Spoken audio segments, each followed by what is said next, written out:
So in this segment, we're going to be kind of continuing our discourse on the concrete situation. Yeah, I've done a few videos on it. It's big news, and it's an absolute nightmare. Genuinely, this stuff is terrifying. And just kind of a refresher on this kind of concrete and how weak it is, because it's not really concrete, it's marketing, honestly. Projects after the war. But we now know, a major problem with this stuff, and it's this. He broke it like a chocolate bar, like a Kit Kat. These are like 70% air, apparently. You had the Home Secretary who was hiding from interviews. She's finally done some, but she decided to do a weird YouTuber kind of Q&A video on this stuff.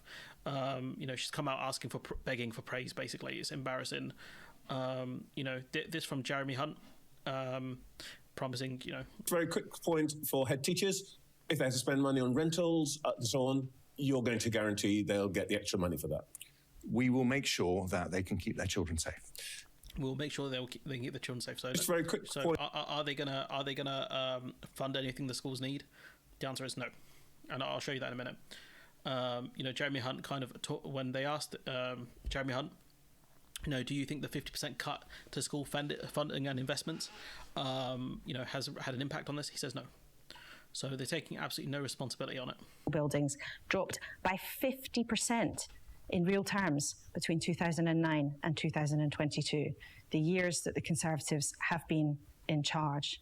Isn't what's really going on here the fact that decisions made to cut back on public spending on the fabric of our country are coming home to roost, and you literally did not fix the roofs while the sun was shining? Well, I'm glad you've asked that wider question, because it gets to the heart of what Rishi Sunak and my approach is. No, hang on. It gets to the heart of what decisions your party has made over the last decade. If you really let me answer your question, Laura, because it gets to the heart of our approach. So let me say, first of all, yes, in 2010, faced with the biggest financial crisis since the war of government. Do you know what's a bigger financial crisis? You guys are right now. You guys have tripled our debt to GDP, more than tripled our debt to GDP. Predecessor government that had run out of money, we had to take difficult decisions. So where do you find all this money for COVID then, bruv? But what was the first decision that Rishi Sunak took as Chancellor? It was to increase our capital budget by nearly 40%. That's not even true. Sunak's first move as Chancellor was to cut the budgets to schools. He cut it by around 50%. A top senior civil servant actually mentioned it in an interview. Look. And this is in a Labour attack ad, which is pretty good. The decision made by the government was to halve the school rebuilding programme, down from 100 a year to 50 a year. The Chancellor, of course, was at the time. Rishi Sunak. So, this argument of Sunak kind of increased this stuff is nonsense. It was a huge increase. What did I decide as Chancellor in my first autumn statement? And I remember you interviewing me on the day after I became Chancellor. I protected in cash terms that increase in the capital budget. If we want to spend more on our schools and hospitals, which we do, what do we need to do? We need to grow the economy. So we need to grow the economy in order to kind of fund these schools properly and stop them from collapsing. Okay, buddy, good luck with that with your 0% growth. Best of luck. He talks about halving inflation, which puts more money in people's pockets when it doesn't, because even if you halve the current rate of inflation is still going up. You need kind of a deflation for prices to go down. So my man does not understand English at all. The government won't even tell us which schools are affected, and it's not just schools either. Like I said, it's courts, it's hospitals, other buildings. He's saying, he's saying effectively that they're going to make this right, and it's complete garbage what he's saying here. You commit to covering whatever costs are required to remove all of this dangerous concrete from schools around the country? We will spend what it takes to make sure that children can go to school safely, yes. And parents should know that. They should also know that we won't take any risks with their children's safety. So when... What it sounds like he's saying is they're going to give the schools a blank check, effectively, to get rid of this stuff and make the schools safe, which is complete garbage. New information comes to light. However awkward or difficult it is, we will act to make sure their children are safe. And that's what he's doing. He's trying to obfuscate reality, regardless of how awkward things get, regardless of how much you guys remind us that it was us that did that, and, we were the ones who made the cuts. It doesn't matter how many times you call us out, we will make it right now, which is the important thing, which is not really true. The Education Secretary. Do you have an idea what that cost might be? Well, all I can say is that when I have had requests in my time as Chancellor to spend money to deal with this issue, whether it's in schools or whether it's hospitals or whether it's courtrooms or whether it's buildings that belong to the Department of Work and Pensions, we have said, yes, we must spend this money because we need to keep the people who work. Right, okay, let's have a look at that. Where has it gone? No new money to fix the problems, but the costs will be covered by the Department for Education. So, he said they'll put the money up, if they're asked about it. Whether it's hospitals or whether it's courtrooms or whether it's buildings that belong to the Department of Work and Pensions, we have said, yes, we must spend this money because we need to keep the people who work in these buildings, the children who use them in the case of schools, the patients safe. Right, so why have you said there'll be no new money? The Treasury confirm it. Jeremy Hunt under fire of Treasury says there's no new cash to fix the RAAC in buildings, in schools even. So, he can talk a big game here and say, look, parents shouldn't be nervous, we're going to fix this and whatever. And, any parents watching that would feel reassured that effectively it's, almost a blank check for schools to fix this stuff. And then you find out there's no money to fix this stuff. And you've got this one's really important. So an internal NHS report reveals hospital buildings are at imminent risk of catastrophic collapse with significant loss of life as a result of crumbling concrete. There was another one which talked about asbestos. Jeremy Hunt obsessed with supply side reform instead of putting money into the economy, even though the Tories have had 13 years to do supply side reform and have done nothing.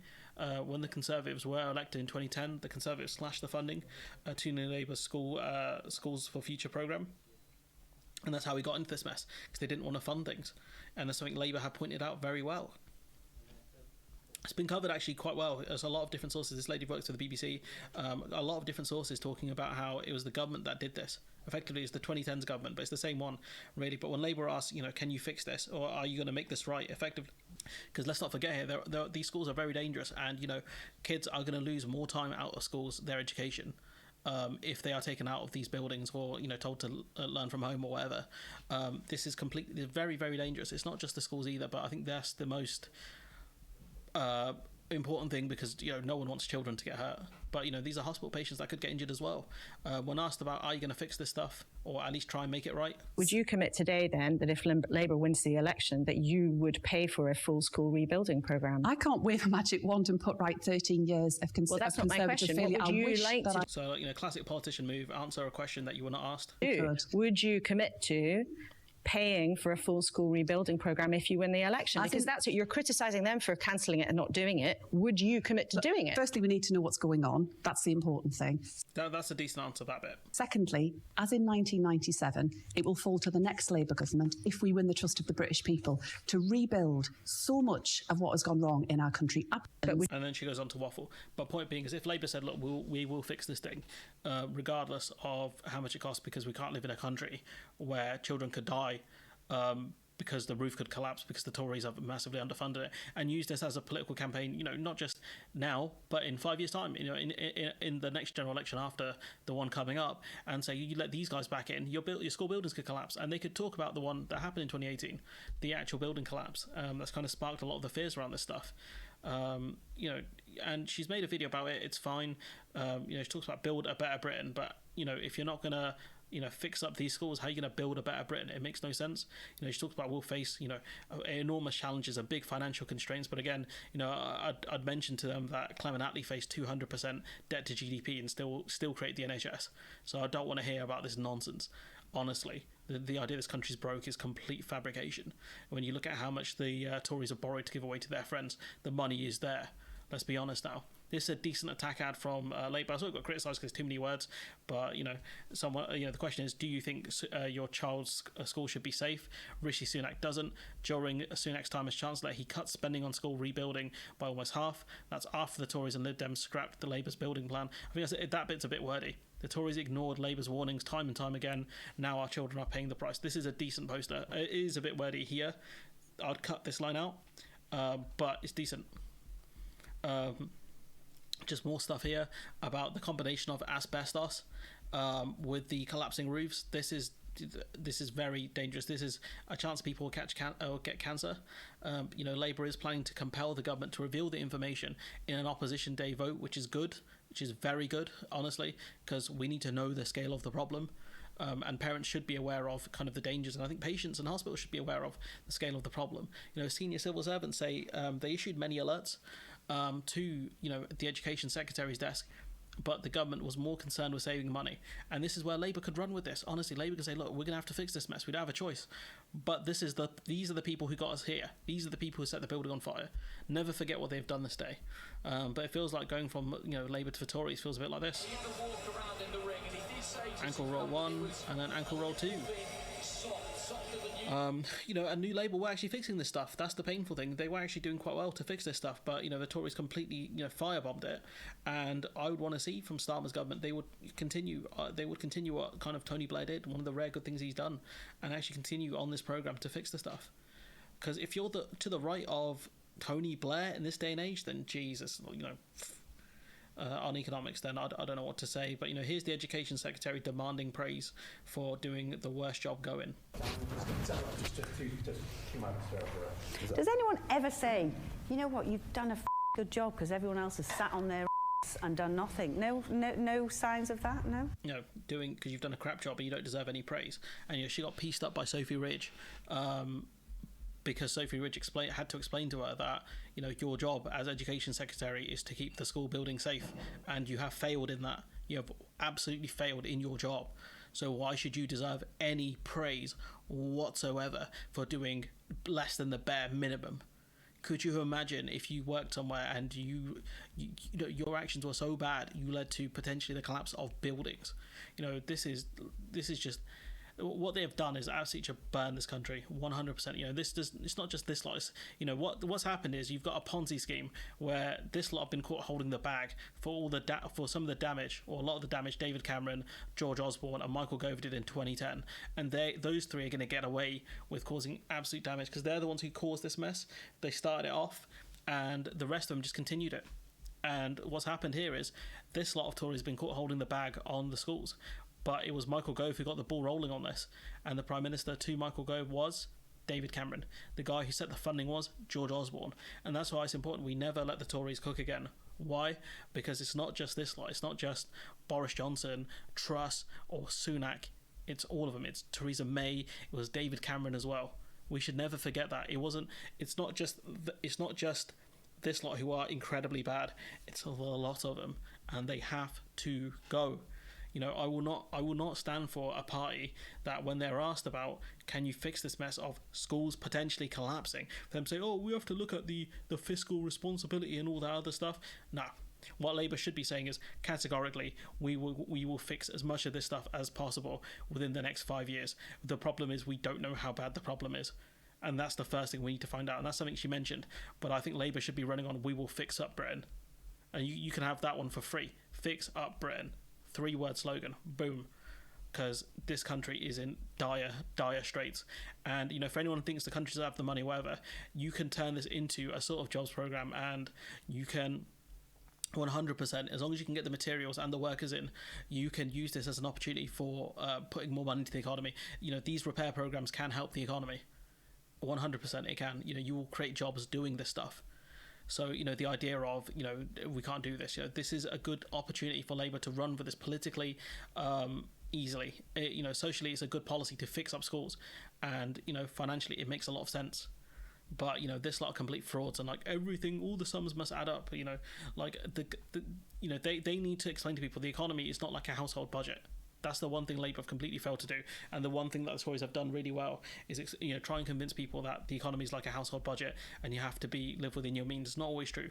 You can borrow to invest, which is, Keynesian economics. But, if Labour got that across, that we need to borrow money to invest in these schools because these schools are our future. At the end of the day, you don't want to go to a hospital where it could collapse. You don't want to be in a court building where it could collapse. You don't want to live in a country where, buildings could just fall down on you. It's worth fixing these things, and Labour could turn that into a broader conversation of borrowing to invest. But this lot are completely scared of anything. So they're like, well, maybe if we can afford it after 0.2% growth after 3 years, maybe we can do something about it. But I'm mad at Labour for their crappy responses, but we should keep our sharp focus on the people who have caused this mess, and that is this geezer's party. Let's not forget that it's these brothers here that did this. You know, when asked, you know, who half the budget was to halve the school rebuilding programme down from 100 a year to 50 a year. So, you know, the pathetic scheme that Michael Gove the scheme that Michael Gove cut down dramatically compared to what it was under New Labour, and the guy who cut it even further, right? The guy who doesn't want to take any responsibility for his actions. He can't say, I'm a new PM, you know, I was not involved in any of this. The Chancellor at the time was. The answer, of course, was at the time. Rishi Sunak. And, you know, for a former senior civil servant to come out and do an interview like this tells you that I think he genuinely cares about this issue. And he probably was incredibly frustrated by the state of this government, because they knew about this. You know, they knew. Senior civil servants told them about this. Education ministers knew about this. They chose to do nothing. And in the end, now you've got this lady, where's she gone? Somewhere around here, wanting praise for complete failure. I don't, for the life of me, I don't get it, but I'm probably going to go into meltdown at this time, and it's very late, so yeah, I'm going to leave it there. Let me know what you think in the comments below. Like, comment, share, subscribe, support the channel on Patreon if you can, and hopefully we will see something come of this. Like, someone needs to come out and say, we will fix it. You know, I would love to see it be the Lib Dems, but the problem is the Lib Dems will have their fingerprints on this as well, because they were involved in that coalition government. So I don't know which party can say, you know, reliably, we will do something about this, because this is absolutely nuts. But I'll catch you in the next one.